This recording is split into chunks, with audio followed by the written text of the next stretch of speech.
할렐루야. 우리 좌업들을 인사 나누실까요? 잘 오셨습니다. 축복합니다. 네, 사랑합니다. 네, 오늘은 하나님 나라의 시작이라는 제목으로 함께 하나님의 말씀을 어, 나누고자 합니다. 먼저 그림을 한번 보여주시면요. 이게 국가의 3요소라고 하는 세 가지입니다. 국가의 3요소는 바로 국민과 영토와 주권입니다. 혹시 여러분들 국민 학교라고 해야 될까요? 초등학교라고 해야 될까요? 여러분 학교에서 배우신 거 기억하실까요? 중학교나 고등학교 때 배우실 것들을 기억하실 겁니다. 국민과 영토와 주권. 이 세 가지가 모두 고루 갖춰져 있는 것이 어엿한 한 국가의 모습이죠. 근데 이 중에 하나라도 빠지면 이것은 온전한 나라라 할 수가 없습니다. 우리도 한 60년 전쯤에 우리가 주권을 잃게 되어서 100년 전쯤이죠. 주권을 잃게 되어서 우리가 얼마나 그 일제 강점기 시대에서 아픔을 겪었는지 알 수 있죠. 이 주권을 잃어버린 나라의 그 모습이 비정상인 것처럼 또 국민이 없는 나라가 없는 것처럼 땅이 없는 나라가 존재할 수 없는 것처럼 이 세 가지는 온전히 잘 갖춰져야만 나라라고 할 수 있습니다. 이와 마찬가지로 하나님의 나라도 동일한 3요소가 존재합니다. 바로 이것입니다. 국민 영토 주권이 세상 나라, 국가의 3요소라면 하나님의 나라는 국민으로 말할 수 있는 하나님의 백성이 있고요. 영토라고 말할 수 있는 하나님의 땅, 그리고 주권이라 말할 수 있는 하나님의 주권이 있습니다. 이것은 공통적으로 하나님의 나라와 이 세상의 나라가 비슷하게 함께 갈 수 있는 모습 중에 하나입니다. 오늘 본문은 하나님이 아브라함에게 말씀하시고 약속하신 내용을 토대로 우리가 하나님의 말씀을 나누고자 합니다. 무엇을 하나님께서 약속하셨을까요? 바로 이 세 가지 복을 약속하셨는데요. 하나님 나라와 관련된 이 세 가지 복을 통해서 우리가 받은 복이 무엇인지, 아브라함에게 주셨던 복이 나의 복이 되고 이것이 교회의 복이 되고 이 세상의 복이 되는 것을 우리가 다시 한번 확인하며 하나님께 감사와 영광과 온전한 예배를 올려드리는 저와 여러분 모두가 되시길 축원드립니다. 먼저 첫 번째입니다. 바로 땅의 복입니다. 우리 1절 말씀을 함께 읽어볼까요? 1절입니다. 시작. 여호와께서 여호와께서 아브라함에게 아브라함에게 이르시되 이르시되 너는 너는 너의 너의 고향과 고향과 친척과 친척과 아버지의 아버지의 집을 집을 떠나 떠나 내가 내가 내게 내게 보여줄 땅으로 가라. 아멘. 여러분 아브라함이 원래 살던 곳이 어디죠? 창세기 11장 31절을 보면 바로 이렇게 나와 있습니다. 갈대아인의 우르라고 나와 있죠. 이 갈대아인의 우르가 어디냐면 지금으로 치면 이라크 지경에 있습니다. 이라크 동부에 있죠. 이 갈대아 우르가 있었던 지역은 바로 여기 지금 지도에 나와 있는 것처럼 우측에 있습니다. 이곳이 어디냐면 바로 그 당시 고대 바빌로니아, 그러니까 바벨론이 있었던 곳입니다. 고대 바벨론 제국의 우르라는 곳의 출신입니다. 이것을 지도로 보여드리면은 지금 어딘지 보이실까요? 이 바빌로니아라고 되어 있고 밑에 가로치고 바벨론 그리고 그 밑에 우르라고 가로치고 나와 있습니다. 좀 작게 있어서 잘 안 보이실 수는 있겠지만 우측에 있습니다. 지금으로 치면 이 아브라함은 미국 뉴욕 맨하탄 출신이다라고 생각하시면 됩니다. 그 시대, 그 당대에서 가장 번성하고 발달한 국가의 심장부에 위치한 곳에 아브라함이 살았던 것이죠. 뛰어난 생활 환경을 다 누리고 있었던 사람입니다. 문화적인 혜택을 받으면서 살던 사람이 바로 이 아브라함이었습니다. 모든 것이 넉넉한 그곳, 성경에 나오는 애굽과 같던 그 땅에서 하나님은 아브라함을 부르신 것이죠. 하나님은 뭐라고 말씀하십니까? 1절 말씀처럼 고향과 친척과 아버지의 집을 떠나라 라고 말씀하십니다. 지금까지 누리던 이 갈대아 우르, 이 바벨로니아 우르에서 누리던 모든 경제적인 혜택, 문화적인 혜택, 자신이 그렇게 가지고 있었던 도시 생활의 모든 혜택들을 다 이제는 포기하고 떠나라는 말이죠. 아브라함에게 지금 누리고 있는 땅의 복을 포기하라고 하신 것입니다. 왜 이 땅의 복을 포기하라고 하신 것일까요? 진짜 땅의 복을 주시기 위함이었습니다. 하나님이 주시는 땅의 복을 얻으려면 현재 내가 속한 땅, 이 세상의 복을 포기할 줄 알아야 하는 것이죠. 내가 속한 땅, 이 세상은 나에게 뭐를 약속하죠? 어떤 복을 약속하죠? 전부 다 눈에 보이는 것을 약속합니다. 더 좋은 집을 가지는 것. 물론 가슴 벅찬 일일 수 있죠. 새 집을 장만한다 했을 때, 뭔가, 마음이 조금 두근두근하고, 내가 이 집에서 살게 된다니 하는 마음이 들 수는 있습니다. 근데 그것이 오래 가던가요? 1년, 2년, 10년, 20년 되면 그 새 집도 헌집이 됩니다.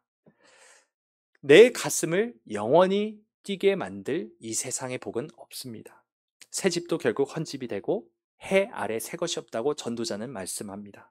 많이 배운 사람도 나이가 들면 어떻게 되죠? 깜빡깜빡하고 자기 이름까지 까먹는 것이 유능한 사람도 결국 그런 모습이 됩니다.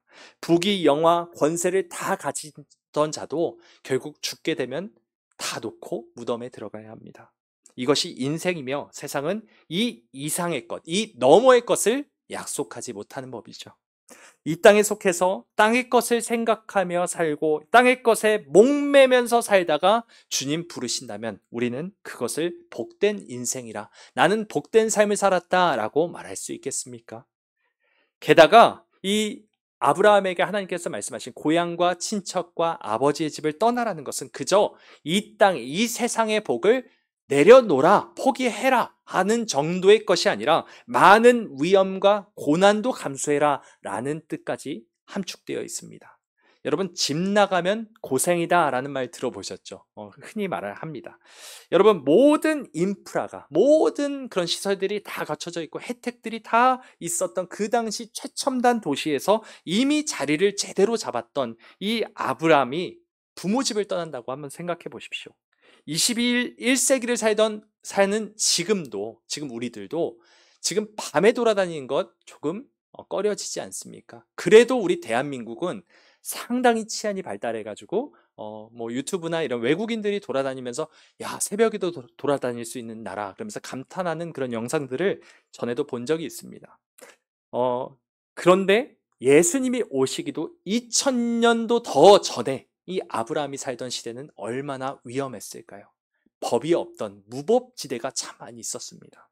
바울도 그 2000년 이후에 살던 이 바울도 선교 여행 가운데 강의 위험, 강도의 위험, 동족의 위험, 이방인의 위험, 신의 위험, 광야의 위험, 바다의 위험, 거짓 형제 중의 위험을 당했다라고 고백하기도 했죠. 로마가 강한 힘으로 통제하고 있는 바로 그런 나라 가운데서도, 그 제국 가운데서도 이런 엄청난 위험들이 다 도사리고 있었다는 것입니다. 그런데 그보다도 훨씬 더 이전에 살던 사람이 고향을 떠나 아무것도 없는 타지로 간다면 어떻겠습니까? 성경에도 보시면 객과 고아와 과부를 보호하는 제도가 있습니다. 객이라는 것은 이방인을 말하죠. 이방인이 그만큼 어떤 사회복지 제도에 전혀 혜택을 받지 못하고 완전히 소외되어 있는 그런 모습들이 참 많이 있었다는 것이죠. 아브라함은 정말 많은 위험을 감수해야 했습니다. 우리가 그 당시에 살던 사람이었다면 아브라함이 자신의 아내를 누이라고 속이자고 그렇게 입을 맞추고 말을 맞췄다는 것에 비난할 사람이 있을까요? 만약 우리가 그 당시에 사는 사람이었다면 그것을 당연하다고 생각했을지도 모릅니다.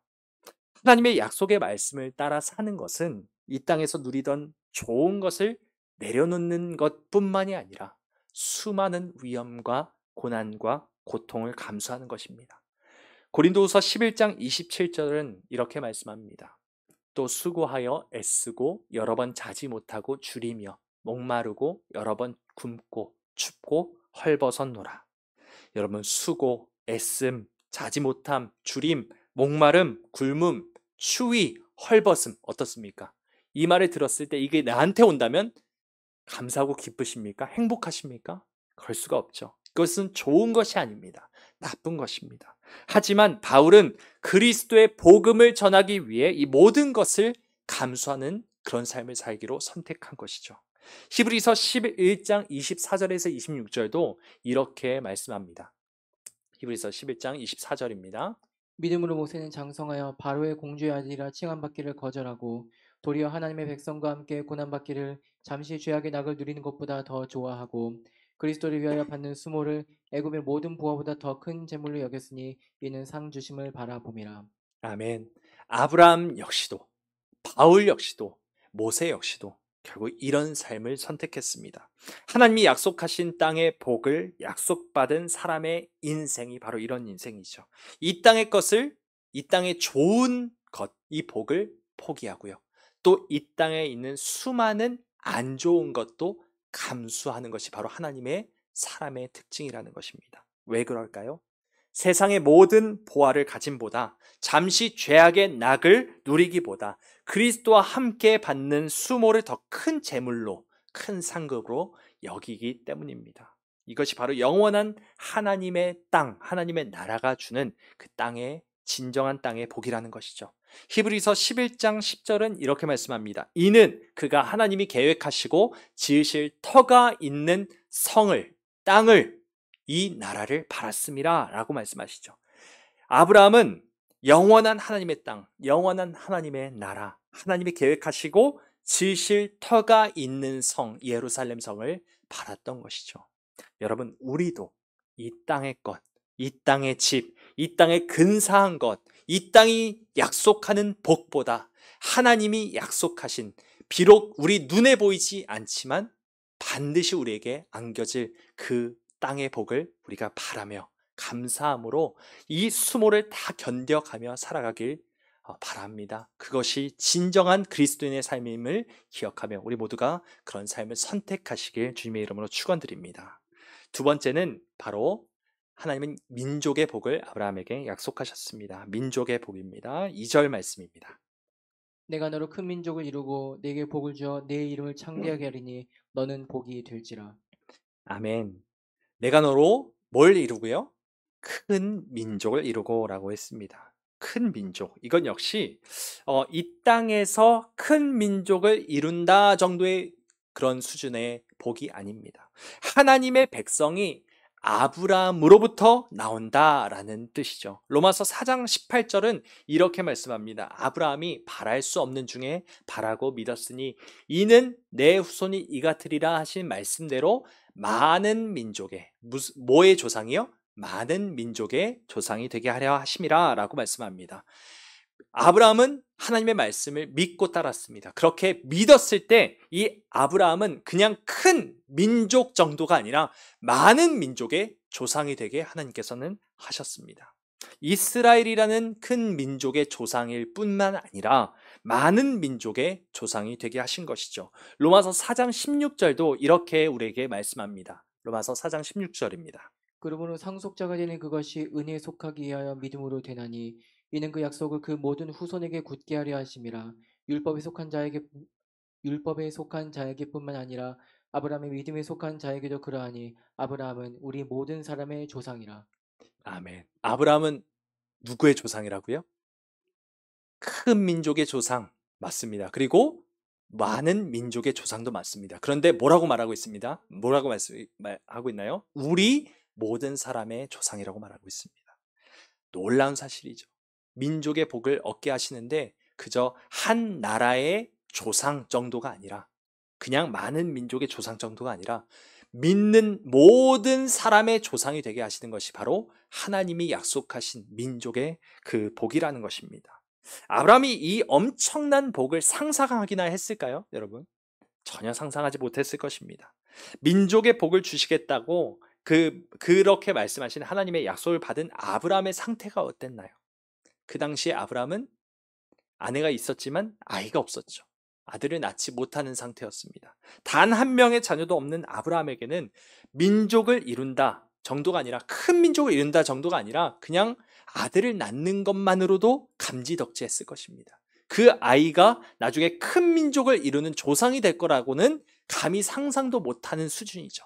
그런데 아브라함의 상상 이상의 것을 하나님께서 주셨을 때 아브라함은 그 큰 것을 보지 못하고 잠시 내 삶, 내가 지금 겪고 있는 그 형편에 따라서 그것만 바라보고 있을 수밖에 없던 상황이라는 것이죠. 여러분, 하나님이 우리에게 약속하시는 말씀은 어떨 때는 참 현실과 동떨어져 보일 때가 많이 있는 것 같습니다. 하나님의 약속의 말씀을 따라 사는 삶을 선택했을 때 내가 얻게 될 유익이 하나부터 열까지 파노라마처럼 쫙 지나가면서 네가 내 약속의 말씀을 따라 살면 이것도 줄게, 저것도 줄게. 내 눈앞에 하나, 둘 시각적으로, 가시적으로 다 보여진다면 따라 살지 않을 사람이 있을까요? 그런데 보이지 않는 것이 문제예요. 하나님께서 약속하시는데 뭘로만 약속하시죠? 말씀으로만 약속하시니까 이게 눈에 보이지 않으니까 증거가 없으니까 계속해서 우리는 두려워지고 이것이 맞나? 하나님 정말 살아계신가? 하나님이 정말 살아계신다면 내 인생은 왜 이러지? 라는 생각이 들 수밖에 없다라는 것이죠.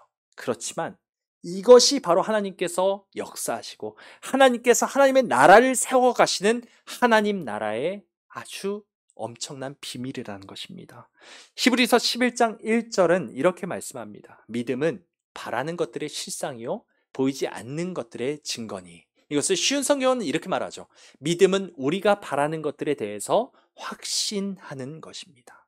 또한 뭐하지 않지만 보이지는 않지만 그것이 사실임을 아는 것입니다. 이것이 바로 하나님을 향한 뭐라고요? 믿음이라는 것이죠.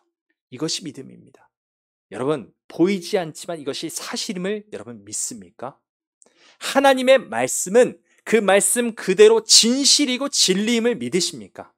하나님이 여러분의 삶 가운데 약속하신 것이 있다면 그것이 반드시 우리의 삶 가운데 이루어질 것이라는 것을 정말로 의심하지 않고 믿으시나요? 정말 믿으시나요? 그래서 어떻게 증명해낼 수가 있죠? 사실 우리는 이것을 증명하지 못합니다. 증명할 수가 없어요. 여러분, 나의 친구가 진짜 나의 절친이라는 것을, 진짜 평생의 벗이고 소울메이트라는 것을 알 수 있는 법은 어떻게 확인할 수 있냐면 내가 아주 안 좋은 상황 가운데 처하게 될 때입니다. 그럴 때 그 친구의 진가가 드러나는 법이죠. 아주 서로 사랑하는 연인이 있다고 생각해 보십시오. 그런데 이 연인이 가장 어려울 때, 가장 그 사람의 밑바닥을 봤을 때, 가장 추악한 모습과 더러운 모습까지도 다 봤을 때도 여전히 내가 당신을 사랑합니다라고 고백하는 것이 진정한 사랑이 아닐까요? 좋을 때 좋게 해주고, 나에게 좋은 것을 줬을 때 좋은 것을 돌려주는 정도는 세상 사람들도 다 할 수 있는 것입니다. 근데 하나님은 그 이상의 것을 우리에게 바라고 계시는 것이죠. 이와 마찬가지로 내가 예수님을 믿습니다. 내가 하나님을 믿습니다. 하나님이 말씀하신 것은 모두 다 이루어질 것을 믿습니다. 하나님은 전지전능하신 분이시고 기적을 일으키시는 분이시고 막다른 골목에서도 길을 내시는 분이십니다라는 것을 우리가 입술로만 고백하는 것이 아니라 진정으로 우리가 우리의 삶 가운데 이것을 믿는다라고 고백하는 것이 증명되려면 모든 것이 절망적인 것 같은 상황, 아무 가망이 없어 보이는 그런 상황 가운데 처할 때 이것이 드러난다는 것입니다. 가시밭길을 걸을 때 우리의 믿음이 정확하게 드러납니다. 왜 그럴까요? 왜 하나님은 이렇게 우리에게 가시밭길을 걷게 할까요? 하나님은 우리의 믿음이 진짜인가 가짜인가를 바라보시길 원하시고 이것을 테스트하길 원하시기 때문입니다. 그냥 말뿐인 고백 아니라 내 삶에 아무런 가망이 없어 보여도 하나님이 약속하신 것을 굳게 믿고 잠잠히 기다리는 그런 진짜 믿음의 소유자가 되기를 원하시는 것이죠. 이것이 있어야 진정한 그리스도인이라는 것을 하나님이 아시기 때문에 우리에게도 어떨 때는 참 연단과 고난과 아픔의 시간을 우리에게 허락하시는 것입니다. 여러분, 혹시 이 가운데 그런 아픔 가운데 계시는 분이 계시다면 그럼에도 불구하고 하나님 한번 신뢰해 보십시오. 하나님이 약속하신 수많은 하나님의 말씀으로 우리에게 위로하신 것들을 한번 생각해 보십시오. 흔들리는 믿음이 있습니까? 내 안에 어떤 불안한 감정과 공포와 이 땅을 어떻게 살아가나 하는 그 막막함이 있으십니까? 그렇다면 다시 한번 하나님의 말씀을 펼쳐 읽으시고 우리에게 말씀하신 그 하나님의 말씀이 무엇인지를 한번 확인해 보십시오. 그럴 때 하나님 이런 분이시구나 다시 한번 확인하며 재확인하며 다시 한번 믿음으로 하나님께 진정한 우리의 마음을 우리의 믿음을 고백할 때 하나님이 그것을 보시고 기뻐하시며 우리에게 새 일을 행하실 것입니다. 여러분, 아브라함도 물론 이 가시밭길을 걷는 가운데 삐그덕대고 흔들렸습니다.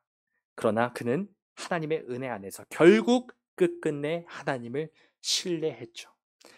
아브라함은 로마서의 말씀을 보면은 바랄 수 없는 중에 바라고 믿었다라고 말씀합니다. 왜 그랬을까요? 사도 바울은 분명히 말합니다. 하나님이 약속하셨기 때문에 그렇게 믿었다고요. 하나님은 극한의 환경 가운데서도 하나님을 신뢰한 아브라함을 의롭다라고 여기십니다. 그리고 아브라함이 바라고 믿은 것 이상의 상급을 허락해 주시죠. 여러분, 아브라함의 후손이 큰 민족이 되는 정도가 아니라 그냥 한 민족의 조상 정도가 되는 정도가 아니라 모든 믿는 자들이 아브라함의 후손이 되게끔, 모든 믿는 자들의 조상이 되게끔 하나님께서 아브라함을 축복해 주셨습니다. 나의 기도하는 것보다, 나의 바라고 믿는 것보다 더욱 이루실 하나님을 기대하며 어떤 환경 가운데서도 하나님을 신뢰하고 나아가는 우리 모두가 되시길 원합니다. 우리 세 번째, 마지막 세 번째 복입니다. 하나님이 아브라함에게 어떤 복을 약속하셨습니까? 주권의 복을 약속하셨습니다. 우리 3절 말씀을 읽어볼까요? 3절입니다. 시작. 너를 너를 축복하는 자에게는 내가 복을 내리고 너를 저주하는 자에게는 내가 저주하리니 땅의 모든 족속이 너로 말미암아 복을 얻을 것이라 하신지라. 아멘. 여러분, 너를 축복하는 자에게 내가 복을 내리고 너를 저주하는 자는 내가 저주할 것이다. 여러분, 축복과 저주를 내리는 권한이 누구에게 있나요? 네. 신명기 11장 26절은 내가가 누구죠? 여기서 하나님이시죠. 하나님이 오늘 복과 저주를 너희 앞에 둔다. 이 복과 저주의 소유주가 누구세요? 하나님이시죠. 그리고 시편 37편 22절도 주의 복을 받은 자들은 땅을 차지하고 주의 저주를 받은 자들을 그런 자들은 끊어지리로다. 이렇게 말씀합니다. 하나님께서 축복과 저주를 내리는 그 주권자이시죠. 왕이신 하나님의 것입니다. 축복과 저주는 하나님이 내려주시는 것입니다. 왜요? 하나님이 만왕의 왕이시기 때문입니다. 본문 3절에도 분명히 등장하죠. 너를 축복하는 자에게 누가 복을 내린다고 말씀하고 있습니까? 내가 복을 내린다라고 말씀하고 있고요. 또 너를 저주하는 자에게는 내가 저주할 것이다 라고 말씀하고 있습니다. 그런데 놀라운 것은 왕이신 하나님이 내리시는 복과 저주의 그 기준이 누가 되고 있어요, 지금? 누가 되고 있는 거죠? 아브라함이 되고 있는 겁니다. 너를 축복하는 자, 너를 저주하는 자, 이 아브라함을 기준으로 해서 내가 너를 축복하기도 하고 저주하기도 할 것이다. 어떤 사람을 그렇게 할 것이다 라고 약속하고 계신 겁니다. 어마어마한 권세를 얻게 하실 것이다 라는 약속입니다. 아브라함은 하나님을 믿는 모든 자들의 조상, 즉 교회의 조상이 되었고 예수님은 주의 교회를 세우시면서 이렇게 말씀하시죠. 마태복음 16장 18절에서 19절 말씀은 이렇게 말씀합니다. 또 내가 내게 이르노니 너는 베드로라. 내가 이 반석 위에 내 교회를 세우리니 음부의 권세가 이기지 못하리라. 내가 천국 열쇠를 내게 주리니 내가 땅에서 무엇이든지 매면 하늘에서도 매일 것이요 내가 땅에서 무엇이든지 풀면 하늘에서도 풀리리라 하시고. 아멘. 여러분, 아까도 말씀드렸듯 아브라함은 그냥 이스라엘의 조상 정도가 아니라 우리 믿는 모든 자들의 조상입니다. 교회의 조상인 거죠. 교회의 시조입니다. 그런데 이 교회를 예수님께서 세우시면서 베드로에게, 그 대표자에게 무엇을 주셔요? 열쇠를 주십니다. 여러분, 열쇠가 무슨 역할을 합니까? 잠근 것을 풀기도 하고 푼 것을 잠그기도 하는 역할입니다. 그런데 지금 예수님은 교회에 무슨 열쇠를 주신 거예요? 천국 열쇠, 하나님 나라의 열쇠를 주신다고 말씀합니다. 하나님 나라를 잠그기도 풀기도 하는 권세를 아브라함과 아브라함 이하의 모든 예수 믿는 자들에게 주신다라고 약속하고 있는 것이죠. 여러분, 좀 세속적이지만 내가 벤츠 차량의 열쇠를 가진 사람이다라는 것은 뭐를 의미합니까? 내가 이 벤츠 차량의 소유주다라는 말이죠. 여러분, 마찬가지입니다. 내가 천국 열쇠를 가진다는 것은 무슨 말입니까? 내가 하나님 나라의 소유주다란 말입니다. 놀라운 사실입니다. 내가 천국의 주인이 된다는 말입니다. 이 천국 열쇠의 주인이신 하나님께서 이 열쇠를 모든 믿는 자들에게 주신다라는 거예요. 왕이신 하나님이 그 권세를 모든 믿는 자들에게, 교회에게, 아브라함에게 이것을 권세를 주신다라는 것이죠. 이것의 근거가 있어야 되겠죠. 계시록 11장 17절은 이렇게 말씀합니다. 이르되 감사옵나니 옛적에도 계셨고 지금도 계신 주 하나님 곧 전능하신 이여 친히 큰 권능을 잡으시고 왕노릇하시도다. 하나님이 왕노릇하십니다. 그런데 계시록 20장 6절은 이렇게 말씀합니다. 둘째 사망이 그들을 다스리는 권세가 없고 도리어 그들이 하나님과 그리스도의 제사장이 되어 1000년 동안 누구와 더불어? 그리스도와 더불어 왕노릇하리로다. 여러분, 하나님이 왕이십니다. 그런데 하나님께서 누구를 왕으로 세우셔요? 그리스도를 왕으로 세우십니다. 그런데 그냥 그리스도뿐만이 아니라 그리스도와 합하여 한 몸 된 우리 모든 믿는 자들, 아브라함을 포함하여 모든 교회를 이렇게 하시되겠다고 말씀하고 계시는 것이죠. 우리가 다 왕이 되어 천국의 열쇠의 주인이 되어 이 하나님 나라의 주인이 되어서 왕노릇하게 될 것입니다. 영원토록 왕노릇하게 될 것입니다. 얼마나 가슴 벅찬 일입니까? 이 주권의 복을 아브라함뿐만 아니라 모든 예수 믿는 자들에게 다 주신다고 합니다. 이것이 얼마나 놀라운 사실인지 우리가 다시 한번 되새기는 은혜가 있기를 원합니다. 하나님이 우리를 자기 백성 삼으시고 영원한 하나님의 나라를 우리에게 선물로 주신 그 나라에서 영원히 왕노릇하게 하신 그 영원한 복을 우리가 소망하고 바라는 가운데 날마다 그것이 이루어질 것을 기도하며 그렇게 하나님 앞으로 나아가는 저와 여러분 모두가 되시길 주님의 이름으로 간절히 소망합니다.